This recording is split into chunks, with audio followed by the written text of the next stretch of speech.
What's going on, guys, and welcome back. So Tuesday, we got Wednesday, Thursday, Friday, then set championship weekend kicks off.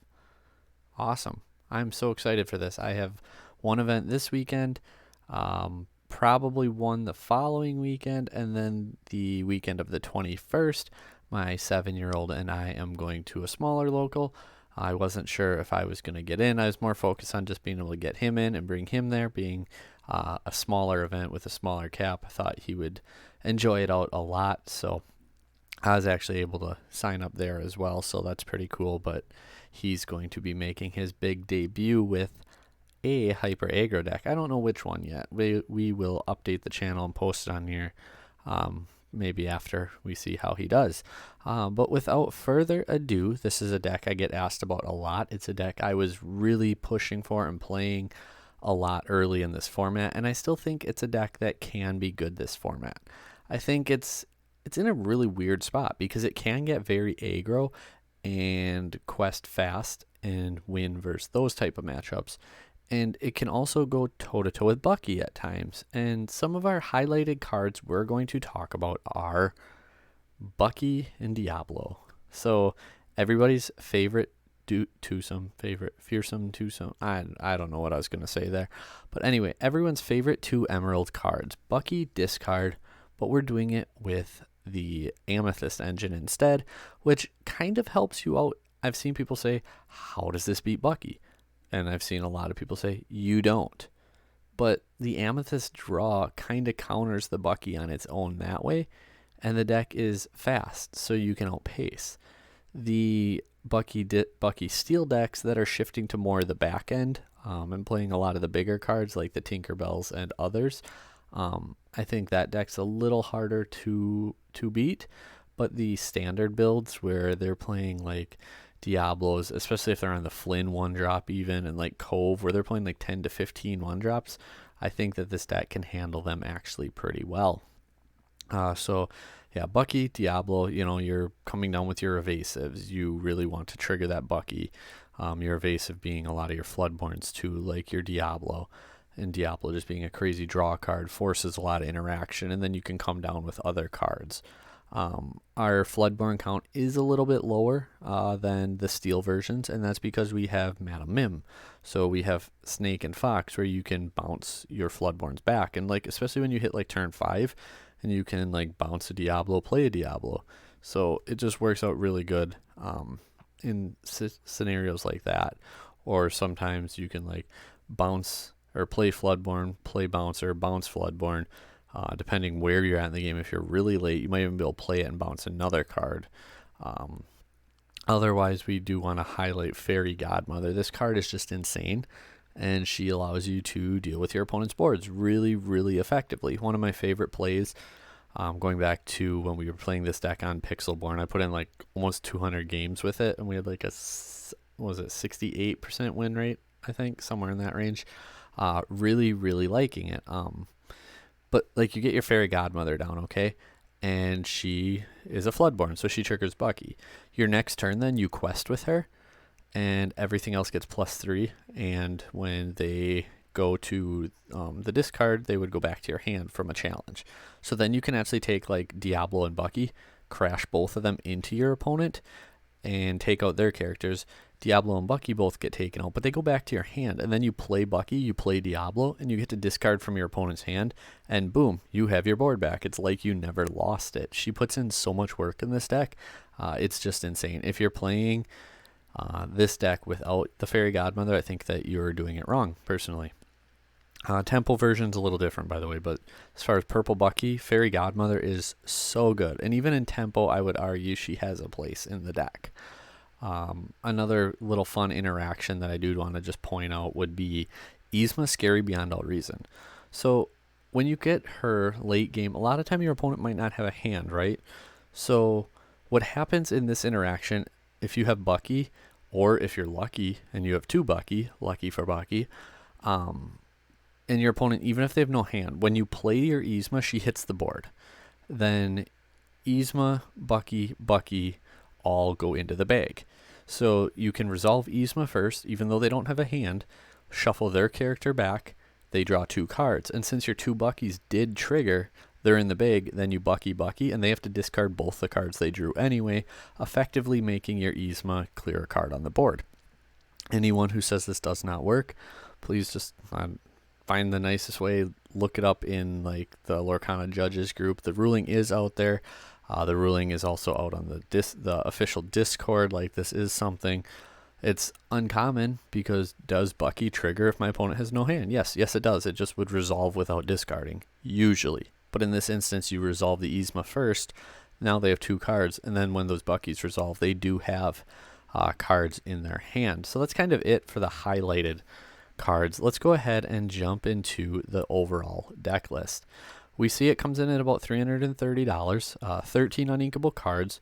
Our cost curve pretty steady, you know, with this color combination, 1, 2, 3, then a dip, and 4 or 5s are still heavy, low on our high-end characters. So we're playing 8 1-drops, and that's 4 Merfolk and 4 Pegasuses. So I felt we didn't necessarily need the draw right now, and with how slow the format is looking to be, I felt Merfolk was a great choice for right now. If the format starts to pick up and that aggro aspect of the format starts to fall off again, you can absolutely cut out the Merfolks for like Magic Broom or Chernobog's followers, just for that extra draw card. Personally, I like the Broom more, because late game you can play it and another character, get your draw immediately that same turn for better value. But again, with where the format is right now, I do think quicker decks have a small advantage, just in the fact that like Ruby Amethyst doesn't necessarily struggle with them, but is a little bit slower, and it's catered towards the format, where Ruby Sapphire is a very slow deck. Sapphire Steel is a little bit slower of a deck. Do be mindful that I think Steel Song is going to be more prevalent in these set championships and reawaken, if you will. And they do handle aggro really well. So do be leery on that. If you have Steel Songs in your local meta, maybe you play the Broom instead of the Merfolk in that regard. Pegasus, just really key to get that shift on 3. It's evasive. You want to play it. Your 1-drops you don't necessarily want to bounce, but bouncing Rabbit and Fox, or not Rabbit and Fox. Well, actually, bouncing Fox can be really good too. If you like hit them, get 2 damage on your Fox, then you snake, bounce your Fox back in your hand for next turn.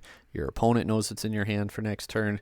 It's obviously going to be healed, so that actually can be pretty devastating to your opponent. But Goat Rabbit is what we were going for there. So yeah, 3 snakes. 4 Bucky. If like Bucky is just so good right now, even into the Bucky mirrors. Like I said, you have more draw power than they do, so that's something you really have going for you. If you can get to like your Amethyst draws, and I know you're going to look at the deck and say, well, there isn't that much more. It's essentially your friends and your rabbits and your queen's castles, but these cards do really put in work, and they help you out a lot in that regard. For Ursula's, hitting songs is really important. You usually don't want to drop Ursula on 2 unless it's like Steel Song and they're like setting up a queen shift line, because you don't want to get wheeled a lot of the time. So in that regard, hold your Ursula. Otherwise, like I said, you don't want to necessarily use her on 2. Usually you play her, sometimes you'll play her on 3 before your Diablo, because you want to check their hand, see if you're safe and which play line you want to go with. Otherwise, you might play her on like 4 or 5 to get like a grab your swords out of your opponent's hand before that they can use it effectively on you.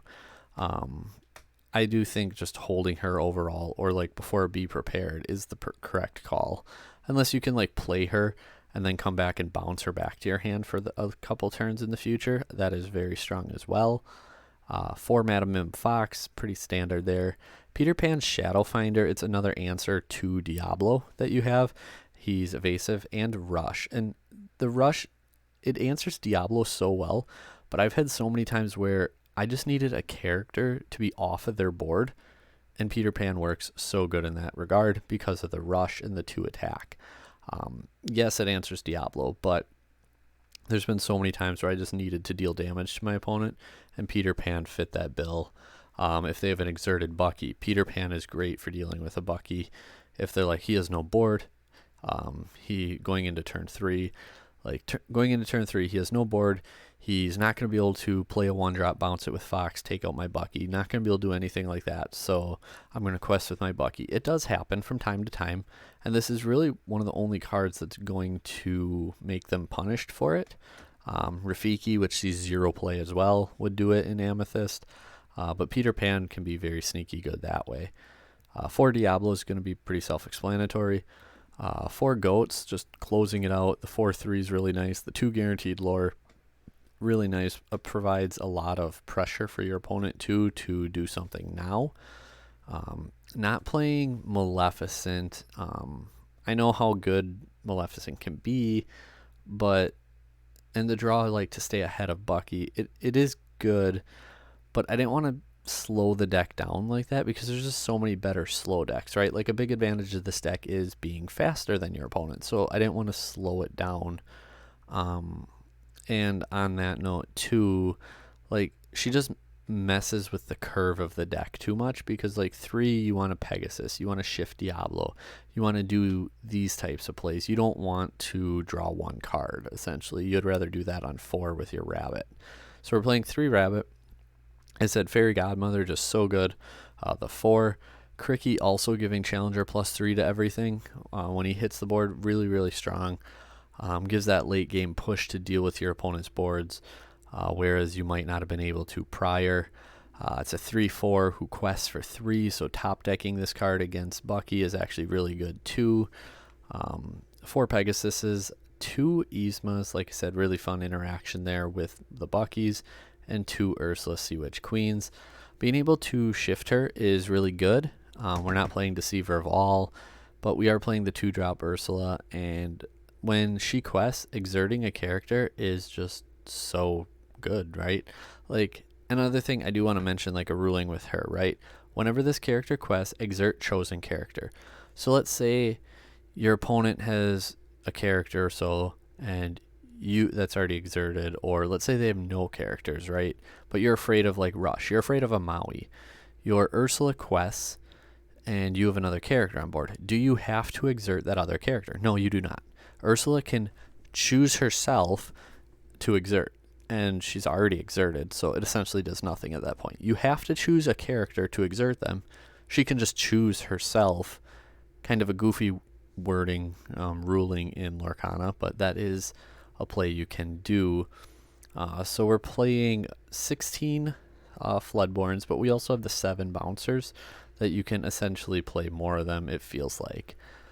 4 Friends on the other side. Again, draw cards, just really good. Bruno, another card that's pretty staple in Emerald at this point. And then 3 Queen's Castle. This card just really strong, puts in a lot of work. The 2 lore is nice. The draws are insane. There's a reason the card is going up so much in price. But yeah, this is overall the deck. It's a strong candidate for me to bring to a set championship. We'll see.